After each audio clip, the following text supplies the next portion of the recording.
Good day mga kabrumbrum. So today's video mga kabrumbrum, under chassis maintenance sa ato ang unit no. Kaniday na unit is made to order, buyer natin all the way from Agusan del Norte. So before nato na i-turn over sa Tag-iya, ato sa nang i-undergo mga under chassis maintenance, change oil, engine at saka transmission, gina change nato oil at saka change coolant punta mga kabrumbrum.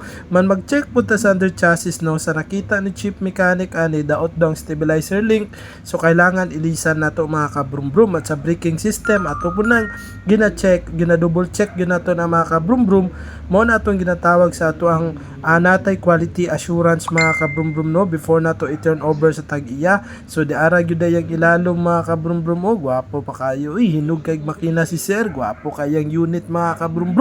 So kamo dia kung nangita mo dia mga minivan, diim na mo sa Kitons Brumbrum Auto Surplus Trading ha. So kana nag-drain ta sa iyang transmission oil no, kaya ato po na siyang cleaningan ug ato i-change oil po. Nagdaan na pud tag change oil sa engine, tapos nag-under chassis maintenance na pud ta mo, natanggal tong ligid kay nag-ilis tag link mga kabrumbrum. So ayan na mo paglangan, diim na mo sa Kitons Brumbrum Auto Surplus Trading. Naday ta karon sa Kitons Brumbrum Auto Parts and Accessory Shop nato no, kay ato ang gi-lifter atong unit para ma-check na to mga dapat na tong pulihan mga kabrumbrum. So para zero kalampag, gwapong performance para maganahan ng atuang buyer. So God bless you, shalom.